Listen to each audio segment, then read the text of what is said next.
সরকার পরিবর্তনের পর সিটি কর্পোরেশনের তৎপরতার অভাবে আবারও হকারদের দখলে সিলেট নগরীর অনেক ফুটপাত ও প্রধান সড়ক। পথচারীদের চলাচল বাধাগ্রস্ত হওয়ার পাশাপাশি বেড়েছে যানজট। ভ্রাম্যমাণ আদালত ও নিয়মিত তদারকির অনুপস্থিতিতে এমন বিশৃঙ্খল পরিস্থিতি সৃষ্টি হয়েছে অভিযোগ নগরবাসীর। তবে দ্রুত ফুটপাত ও সড়ক দখলমুক্ত করার আশ্বাস কর্তৃপক্ষের। কিছুদিন আগেও সিলেট নগরীর প্রধান সড়কগুলো ছিল হকার মুক্ত, ছিল না যানজটের ভোগান্তি। তবে সরকার পরিবর্তনের প্রেক্ষাপটে জনপ্রতিনিধির অনুপস্থিতিতে অনেকটাই নিষ্ক্রিয় সিটি কর্পোরেশন। এ সুযোগে আবারও হকারদের দখলে নগরীর অধিকাংশ ফুটপাত ও প্রধান সড়ক। শহরের গুরুত্বপূর্ণ সব পয়েন্ট হকারদের দখলে চলে যাওয়ায় ভোগান্তি বেড়েছে।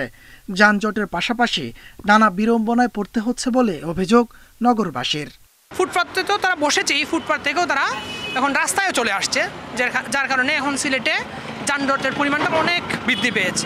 এই বছরের 10 মার্চ সিলেটে প্রায় 2500 হকারকে সদরের লালদিঘির পারে অস্থায়ীভাবে পুনর্বাসন করা হয়। তবে হকারদের অভিযোগ, সেখানে পর্যাপ্ত সুযোগ সুবিধার অভাব ও বেচা বিক্রি কম হওয়ায় আবারও তারা ফুটপাতে বসতে বাধ্য হয়েছেন। একজন মানুষের বালা লাগছে কত কইলাম 300 টাকা, এখন 200 টাকা। আমরা বালা ফুসলে দিলেই দামেও 8টার মাঝে 40 লাগছে লইলা। কোনোদিন বিসমিল্লাহ হয় না, তে পকেট থেকে যায় আরো টাকা। এটা 2 পিস বেশি 3 পিস বেশি ধরে লাইন এক একজনের 3 লাখ 2 লাখ যা পুঁজি আসলো সবই শেষ।